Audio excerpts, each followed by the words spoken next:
Welcome to Tsukuba International Christian Assembly's podcast, Touching Tsukuba, Changing the World.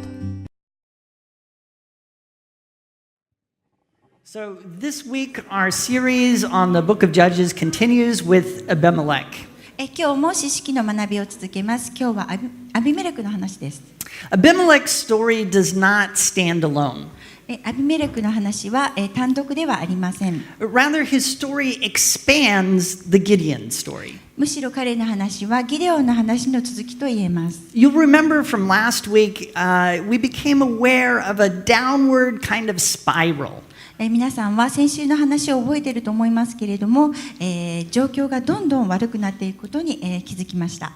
And more, Israel tries to get God's rescue without staying loyal to the covenant. イスラエルはますます神様との契約を忠実に守ることをなしに神様の救いを得ようとしました。And Gideon embodied this trend. そしてギデオンはこの流れを身をもって行いました。In the end, he rejected God's lordship over him and all of Israel.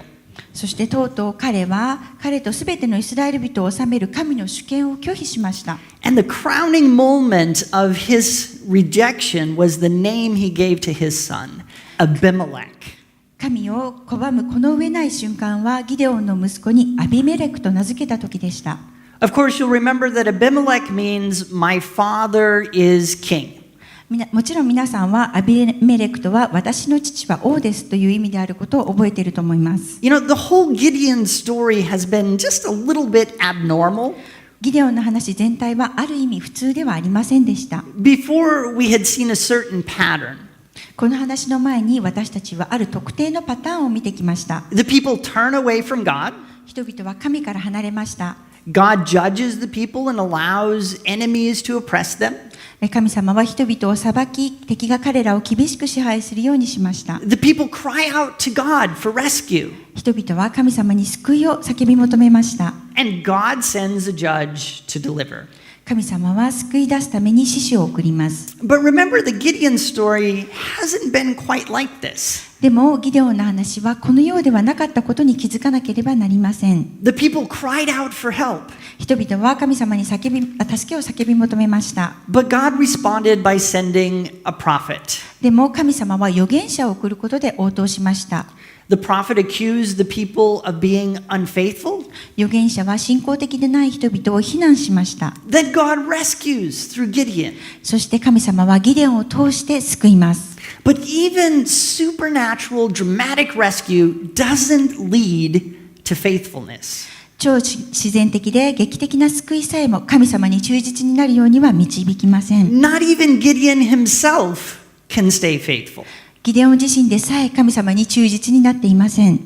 And the story of rescue ends up becoming a story of unfaithfulness to God and his covenant. 彼の救いの話は神様との契約に忠実に従わずに終わります。And that unfaithfulness has to lead to a terrible crash. そして神様に忠実に従わなかったことがひどい崩壊に導きます。Essentially, Abimelek is that crash. まさにアビメレクが崩壊の原因です。He shows us the consequences of broken covenant. 彼は神様との契約を破った時の結果を私たちに見せています。God's patience has limits. 神様の忍耐には限界があります。Those who promise loyalty to him cannot break their promises without consequences. 神様に忠誠を誓った者たちは結果なしに約束を破ることはできません。And the author of Judges wants to show a complete picture of these consequences. 詩式の著者はこれらの結果によって起きる状況を見せようとしています。So Judges doesn't stop with Gideon's rejection of lordship. だから詩式はギデオンが神様の導きを受け入れないことをやめないのです。It goes on to narrate Abimelek's crash in slow motion and with excruciating detail. それはアビメレクによる崩壊をゆっくりと描写し、苦痛な状況を詳しく説明しながら続けられています。All this teaches us about what it means to live in relationship with God. このすべてのことは神様と関係を持って生きる意味を私たちに教えています。But before we get into this, let's first just kind of get the story out there. そのことに入っていく前に、まず今日のその話を見てみましょう。Abimelek's mother came from Shechem. アビメレクの母はシェケムの出身でした。So Abimelek approached the men of Shechem with a proposal. そこでアビメレクはシェケムの人たちに提案をしました。Hey guys, wouldn't you rather be ruled by someone related to you rather than Gideon's other sons? アビメレクはこのように言いました。皆さんはギデオンの息子たちより皆さんの身内である人に治めてもらった方がよくありませんか？ Of course they said, yeah, you betcha. 彼らはその通りだと言いました。Well, they didn't say it exactly like that. So they took some money from a temple called Covenant with Baal. そして彼らはバールベリテの宮からお金を取り出して彼に与えました。Abimelek used the money to hire some unscrupulous soldiers. アビメレクはそのお金を使ってゴロつきのずうずうしい兵士を雇いました。They then killed all but one of Gideon's other sons on one rock. そして彼らはギデオンの他の息子たちを一つの石の上で殺しました。Gideon's surviving son Jotham climbed to the top of Mount Gerizim. ギデオンの息子の中で生き残ったヨタムはゲリジム山の頂上に登りました。Then he started shouting to the people of Shechem. そして彼はシェケムの人々に叫び始めました。He told them a parable. 彼は彼らに例えを使って話しました。And he ends it with blessing and a curse. そして彼はその話を祝福と呪いの例えを使って終えました。Jotham says, if you have made Abimelek king honorably, may he be a joy to you. ヨタムは皆さんが名誉に恥じないようにアビメレクを王にするならば彼は喜ぶでしょうと言いました。That's the blessing. これは祝福です。But if you have dishonorably made But if you have acted dishonorably, may Abimelek destroy you with fire, and may you destroy him the same way. しかし皆さんが不名誉な行動を取るとするならばアビメレクは皆さんを火で焼き殺し皆さんは彼を同じように殺すでしょう。That's the curse. これが呪いの部分です。Next, the story skips ahead 3 years. 次の話は3年後のことです。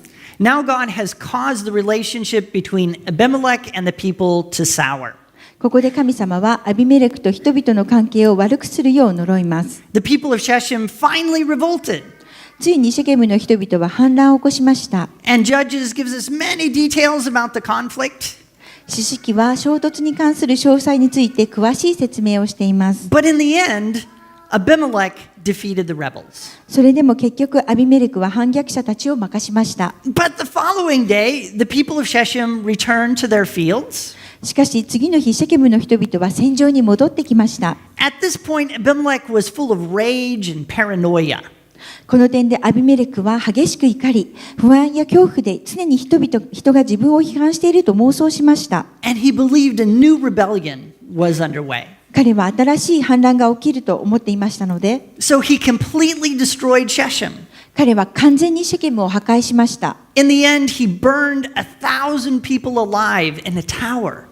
最後には彼はシェケムの櫓に登った1000人の人たちを焼き殺しました。And he spread salt all over Shechem as a curse. そして彼は復讐として呪いとしてシェケムに塩をまきました。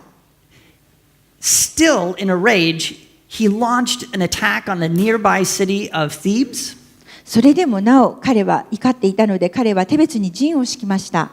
Again, the people hid in a tower. 再び人々は櫓に隠れました。But as Abimelek was burning through the tower door, a woman dropped a millstone on his head.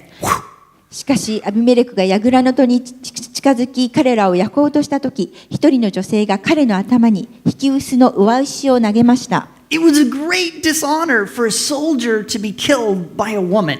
女性に殺されるということは兵士にとって大変不名誉なことでした。So Abimelek quickly he called his armor bearer. そのためにアビメレクは急いで彼の道具持ちを呼びました。He said, "Kill me so no one can say that I was killed by a woman." 彼は私を殺してくれ、女が殺したのだと私のことを人が言わないようにと言いました。Thus, the story of Gideon ends in dishonor and defeat. こうしてギデオンの話は不名誉と敗北で終わりました。It's an unhappy story, これは悲惨な話です。but it does teach us about covenant. しかしこの話は私たちに神様の契約について教えています。In other words, it teaches us what it really means to live in relationship with God. 言い換えればこの話は神様と関係を持って生きることの本当の意味について教えています。We can think about the lessons here in terms of covenant promise, covenant people, and covenant prosecution. 私たちはここで契約の約束、契約の民、そして契約の実行についてこの聖書箇所から学ぶことができると考えます。The location of Abimelek's story, more than anything else, connects it to covenant. アビメレクの話が起きた場所は何よりもこの契約に関係しています。See, Shechem was located between Mount Gerizim and Mount Ebal. シェケムはゲリジム山とエバル山の間に位置しています。In the Exodus, God renewed his covenant with the people at this location. 出エジプト記の中で神様はこの場所で彼の民と契約を更新しました。Moses gave instructions about it in Deuteronomy 27:12. モーセは申命記27章12節の中で指示を出しています。When you have crossed the Jordan, these tribes shall stand on Mount Gerizim to bless the people: Simeon, Levi, Judah, Issachar, Joseph, and Benjamin. And these tribes shall stand on Mount Ebal to pronounce curses: Reuben, Gad, Asher, Zebulun, Dan, and Naphtali. あなた方はヨルダンを渡ったとき、次の者たちは民を祝福するためにゲリジム山に立たなければならない。シメオン、レビ、ユダ、イッサカル、ヨセフ、ベニヤミン。また次の者たちは呪いのためにエバル山に立たなければならない。ルベン、ガド、アシェル、ゼブルン、ダン、ナフタリ。Then Deuteronomy 28, 1 through 14 explains all the blessings that God will give to those who keep his laws. そして申命記28章1節から14節の中で神の律法を守った人たちに与えるすべての祝福について説明されています。But then God promises curses upon the disobedient. でも神様は律法に従わなかった者に与える呪いの約束もしています。The Lord will send on you curses, confusion, and rebuke in everything you put your hand to until you are destroyed and come to sudden ruin because of the evil you have done in forsaking him. The Lord will afflict you with madness, blindness, and confusion of mind. 主はあなたのなすすべての手の技に呪いと凶行と懲らしめとを送り、ついにあなたは根絶やしにされて速やかに滅びてしまう。これは私を捨ててあなたが悪を行ったからである。主はあなたを打って気を狂わせ、盲目にし気を錯乱させる。When Joshua finally led the people into the promised land, he followed these instructions. ヨシアはついに約束の地に人々を導きました。彼はこれらの命令に従いました。And you can read about it in Joshua chapter 8. そのことについてはヨシュア8章に書かれています。But then, after the people of the land had been conquered, Joshua brought the people back to Shechem again. しかしその後、土地の人々は征服されました。ヨシュアは再び人々をシェケムに導きました。And he again renewed the covenant with these famous words. そして彼は再びこれらの有名な言葉で契約の更新をしました。But if serving the Lord seems undesirable to you, then choose for yourselves this day whom you will serve, whether the gods your ancestors served beyond the Euphrates or the gods of the Amorites in whose land you are living. But as for me and my household, we will serve the Lord. もしも主に仕えることがあなた方の気に入らないのなら、川の向こうにいたあなた方の先祖たちが仕えた神々でも、今あなた方が住んでいる地のエモリ人の神々でも、あなた方が仕えようと思うものをどれでも今日選ぶがよい。私の家とは主に仕える。The people immediately agreed to follow Joshua's example and serve God. 人々はすぐにヨシュアの模範に従うことに同意し、神様に仕えました。In other words, they renewed covenant. 言い換えれば彼らは契約を更新しました。But Joshua warns them sternly. しかしヨシュアは激しく彼らに警告しました。If you forsake the Lord and serve foreign gods, he will turn and bring disaster on you and make an end of you after he has been good to you. もしあなた方が主を捨てて外国の神々に仕えるなら、あなた方を幸せにした後も、主はもう一度あなた方に災いを下し、あなた方を滅ぼし尽くす。I'm telling you all of this so you can realize how important Shechem is. 私がこの話をしたのは皆さんがシェケムの重要性に気づくようにです。It stands between two mountains. シェケムは2つの山の間にあります。The Mount of Covenant cursing and the Mount of Covenant blessing. 呪いの契約の山と祝福の契約の山です。And this reminds us that relationship with God is a double-edged sword. そしてこれは神様との関係は諸刃の剣であることを気づかせます。His covenant promises blessing to the faithful. 彼の契約は彼に忠実な者には祝福です。But it also promises cursing to the unfaithful. しかしそれは不従順な者には呪いであることも約束されています。This is really all about cause and effect. これはまさに原因と結果です。So, you're probably getting a little bit bored. I need to do something to get your attention.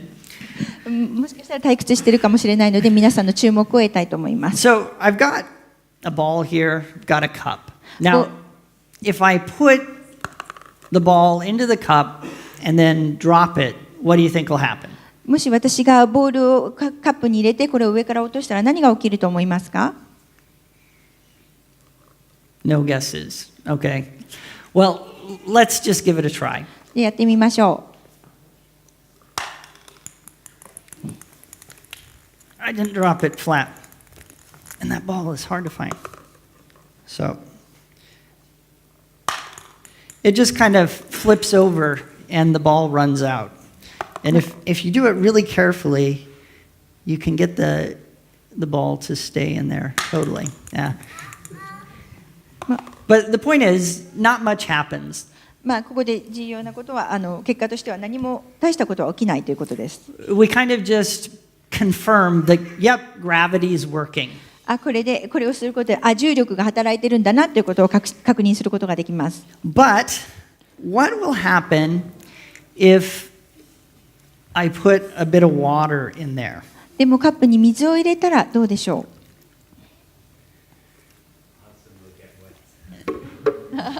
？One can only hope. I'm going to swirl it a little bit to make the ball stay centered.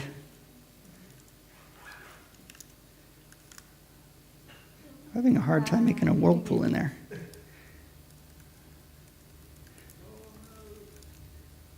Okay, here we go. It's a bit different, right?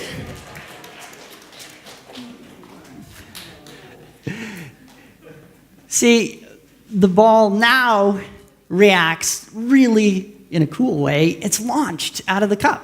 ボールはもうすごい勢いでカップから出てきました。This is just cause and effect. これは原因と結果です。The water causes the energy of the fall to be transferred upward into the ball. 水はその落下する時のエネルギーがこのボールを上に動かしました。Abimelek reminds us that covenant promises are like the laws of physics. アビメレクは、契約の約束は物理の法則のようだということを私たちに気づかせます。Water in cup, big bounce. カップの中に水があると大きく跳ねます。No water, no bounce. 水が入っていないとボールは跳ねません。Whether we're talking about bounces or blessings, the principle is the same. 跳ねることにしても祝福について語るにしてもその元になるものは同じです。I like that rhyme. Cause and effect. Keep your promise to God and He blesses. 原因と結果です。神様との約束を守るならば神様は祝福してくださいます。Break your promise and there are curses. 皆さんが神様との約束を破るならば結果は呪いです。See, Israel had been kind of doing this thing. イスラエルは、このようなことをしてきました。They're like, how little water can we get in there? I mean, if it's just a tiny bit, does it really do anything? 少しだけ水を入れたときはどうなるでしょう？ So we can get away with just a little bit in there. But what if we put just a little more? How far can we push this thing? Can we ちょっと入れます。 just a little more? What does it do? Oh, we get a little reaction, but let's press our luck and see if we can just, maybe we can get this thing just the right amount in there and avoid the effect of this cause. It's starting to become apparent that this isn't going to work. You can't avoid the laws of nature. But that's what they wanted to do. They wanted to separate cause and effect. そのイスラエルの人たちは原因と結果を別にしたかったのです。 But Shechem is overshadowed by the mountains of blessings and curses. しかしシェケムは祝福が置かれた山と呪いが置かれた山で影になっていました。 Thus, the setting of Abimelek's story emphasizes the dual promises of covenant. そのためアビメレクの話の場所は契約における2つの約束を強調しています。 To the faithful, God promises blessing. 忠実な人たちに神様は祝福を約束しています。 To the unfaithful, he promises curses. 不従順な者に神様は呪いを約束しています。 Next, the story also has something important to say about covenant people. 次にこの話はその契約の民についても重要な話をしています。 Ancient Israel was made up of 12 tribes. 古代イスラエルは12部族で構成されていました。 Each tribe had an allotted area. 各部族には割り当てられた土地がありました。 They had their own concerns and goals. 彼らには彼ら自身の考えと目標がありました。 And they didn't always get along with each other very well.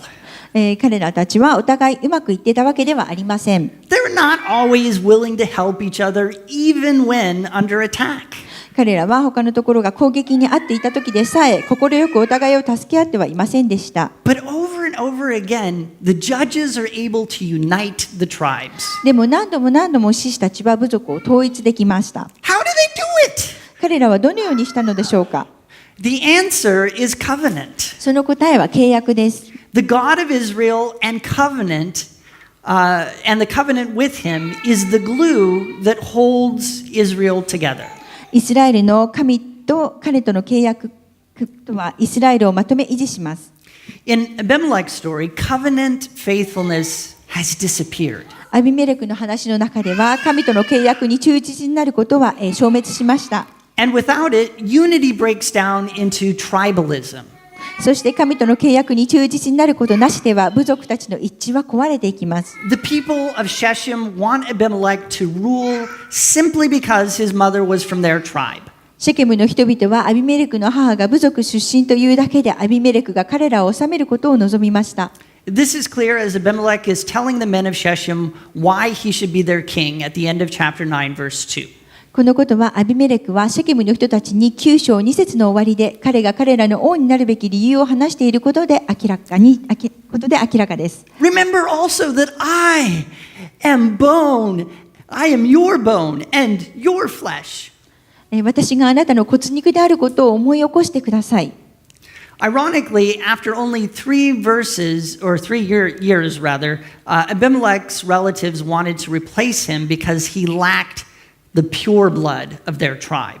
皮肉なことに3年後、アビメレクの親戚は彼が彼らの部族の純潔に欠けている理由で退くことを望みます。 And Gal, the son of Ebed, said, Who is Abimelek? And who are we of Shechem that we should serve him? Is he not the son of Jerubbaal? It's a hard one to say. And is not Zebul his officer?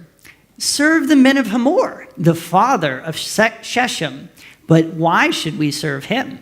その時エベデの子ガールは言った。アビメレクとは何者か、シェケムとは何者か、我々が彼に仕えなければならないとは。アビメレクはエルバールの子、ゼブルはアビメレクの役人ではないか。シェケムの父ハモルの人々に仕えなさい。なぜ我々はアビメレクに仕えなければならないのか。See, the people of Shechem were from the tribe of Ephraim. シェケムの人たちはエフライム部族出身なのがわかります。But Gideon came from the tribe of Manasseh. しかしギデオンはマナセ部族出身でした。This is just tribalism. これはまさに部族性です。Without loyalty to Yahweh as the controlling force, unity always broke down in Israel. 力をコントロールするヤウェの主権がなければ、イスラエルの一致はいつも壊れます。Each one became loyal to his own gods and own tribe. それぞれの部族は自分自身の神、自分自身の部族に忠実になりました。There was no sense of a united Israel. イスラエルの統一は全く感じられません。Let me help you to picture what's going on. 今ここで何が起きているかは皆さんが理解できるようにちょっとしてみます。So imagine, if you will, that this candle that I'm about to light represents the unity of the people and their loyalty to the covenant. このろうそくは人々の統一と、契約に対する忠誠心を表していると想像してください。So we've got that candle there. The water in the fish tank we're going to have represent the pressures towards covenant disloyalty. 水槽の水は、契約を忠実に守っていないプレッシャーを表しています。And mainly I'm thinking about the culture of idolatry that was surrounding the Israelites. その契約を守っていないプレッシャーというのは主に先生が語っているのはイスラエルを取り囲んでいる偶像礼拝の文化について話しています。So this is what tended to happen このようなことが起こります。when covenant loyalty and unity met that environment. It's hard for a candle to burn underwater, isn't it? 水の中でろうそくが燃えるのは困難です。I mean, surrounded by idolatry, how can you remain faithful to God? 偶像に囲まれていたらどうして神様に忠実になり続けることができるでしょうか。And how can the people remain united? どうしたら人々は統一したままでいることができるでしょうか。Actually, it's not impossible. それは実際には不可能ではありません。But it does take some special conditions. でもそれするにはいくつかの特別な条件が必要です。The special conditions are basically one word, and that's community. その条件というのは基本的にはコミュニティ、日本語で言うと共同体という一つの言葉から生まれます。This is the community of God's people. これが神の民、コミュニティ、クリスチャンの集まりですね。So let's see what happens when we bring community into this picture.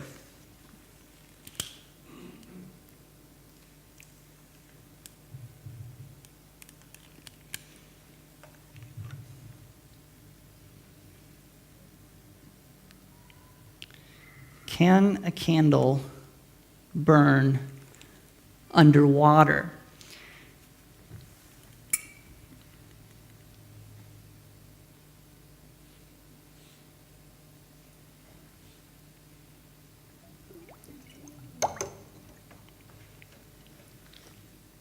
It can.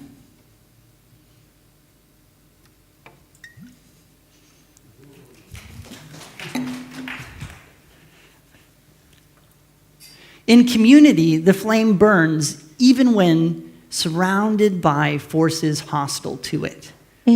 共同体の中にいるときは、その遮られる力に囲まれてでも火が燃えます。You know, what was true for Israel is also true for us as the church. イスラエルで真実だったことは、教会の私たちにも真実です。It is our devotion to God that makes us a community. 私たちがクリスチャンの集まりであるコミュニティを立て上げることは神に対する献身です。As we individually submit to God's lordship, we have the glue that holds us together. 私たち個人個人が神様の主権に服従するならば、私たちを結びつける接着剤を持っています。And as a strong community, we have the resources to stay faithful in spite of the pressures that surround us. その強い共同体のゆえに、私たちは周りの圧力にもかかわらず神様に忠実になる力を持っています。So the covenant forms a people, and the people help one another to keep the covenant. そのためにその契約は人を整え、また人が契約を守るようにお互い助け合うのです。But of course, when covenant is broken, community breaks down as well. しかしもちろん契約が破棄されれば同時に共同体も壊れます。Now we've looked at covenant promise and covenant people. ここまでで契約の約束と契約の民について見てきました。All that remains is covenant prosecution. 最後に残っているのは契約の実行です。For this, I just want to point out to you that the story of Abimelek begins with a stone and ends with a stone. このことを話すのに、アビメレクの話は石で始まり、石で終わっていることを、指摘します。It begins with the stone upon which Abimelek kills his brothers. この話はアビメレクが兄弟を石の上で殺して始まります。And it ends with a millstone dropped on Abimelek's head. そしてこの話はアビメレクの頭に引き薄の上石が落ちて終わります。This really highlights the perfection of God's judgments. ここで注目するのは神様の裁きの完璧さです。His justice in this case is poetic. この場合の神様の正義は詩的です。Abimelek's punishment perfectly matches his crime. アビメレクの罰は完璧に彼の罪に適しています。Here we are reminded that God's covenant is always prosecuted. ここで神様の契約では常に起訴されることを私たちに思い出させます。Israel often mistook God's grace and patience for permissiveness. イスラエルはしばしば神の恵みと忍耐を寛容さと誤解しました。But God does not let sin go unpunished. しかし神様は罪に対し罰のないままにはしておきません。Of course, he stands willing and ready to forgive. 神様は快く許す備えをしています。But when people repeatedly reject him and his ways, God eventually lets them have what they want. しかし人々が繰り返し神様や神様の道に逆らうと、神様は次第に彼らがやりたいようにさせておきます。It's a reminder that Israel cannot break covenant and expect there to be no consequence. そしてイスラエルに契約を破ると結果を期待できないことに気づかせます。Or put another way, God keeps his promise of curses just as reliably as he keeps his promise of blessings. 違う言い方をすれば、神様は祝福の約束と同時に確実に呪いの約束も守られるということです。Abimelek reveals some deep truths about relationship with God or covenant. アビメレクはいくつかの神様の契約に関する奥深い事実を明らかにしています。We saw these as we looked at covenant promise, covenant people, and covenant prosecution. 私たちはこれらのことを契約の約束、契約の民、そして契約の実行という言い方で見てきました。The promise of the covenant means relationship with God is not neutral. 契約の約束は神様との関係は中立でないことを意味しています。Only two positions exist. 二つの立場が存在するときだけです。Friend or enemy. 友達または敵。Blessings or curses. 祝福または呪い。This morning, maybe you are ready to make sure you're standing in the right place. 今朝この中に自分が置かれている場所が正しいかを確かにする準備ができている方がいるかもしれません。If you would like to make sure you are God's friend, let me or one of the deacons know. あなたが神様の友達であるかを確信したいなら、どうぞクリス先生か教会役員にお知らせください。We would love to help you become a Christian. 私たちは皆さんがクリスチャンになるお手伝いをしたいです。The covenant people means that in the church, relationship with God is the glue that makes us God's people. 契約の民とは、教会での神様との関係は、私たちを神の民にする接着剤であることを意味しています。And it's through this community that life in relationship with God becomes possible. このコミュニティ、クリスチャンの集まりを通して神との関係にある人生は可能になります。So I think today's message speaks to us as a church. そのことを考えると、今日のメッセージは教会である私たちに語りかけられていると思います。As individuals, it's a call to grow in our personal relationship with God through prayer and Bible study. 私たち一人一人には祈りや聖書の学びを通して神様と個人的な関係を成長させていく召しが与えられています。It's also a call to support each other as we live our lives together as faithful Christians in a hostile world. この敵対している世の中で忠実なクリスチャンとして共に生きていくとき、お互いを支えていくようにも召されています。Finally, covenant prosecution makes us consider God's justice. 最後に契約の実行は私たちに神の正義を考えさせます。Sin will not go unpunished. 罪は罰を免れません。This sounds really heavy, but it's a blessing. これは厳しいように聞こえますが、これは祝福です。God uses these reminders to draw us to repentance. 神様はこれらのことを私たちを悔い改めに導くために用います。If thinking of God's justice stings you this morning, that's just the Holy Spirit. 今朝、神の正義のことを考えるとき、あなたの心が痛むなら、それは聖霊の働きです。He's just reminding you that you belong to Him. 聖霊は皆さんが神様に所属していることを教えているのです。See, it's His kindness that leads us to repentance. 神様の彼の優しさは、私たちを悔い改めに導きます。As we worship, I invite you to confess your sin to God. 賛美のうちに神様に罪を告白し、悔い改めてください。Repent ごめんなさい。悔い改めてください。and keep growing in your relationship with God. そして神様と皆さんの関係を成長し続けてください。Worship team, please come.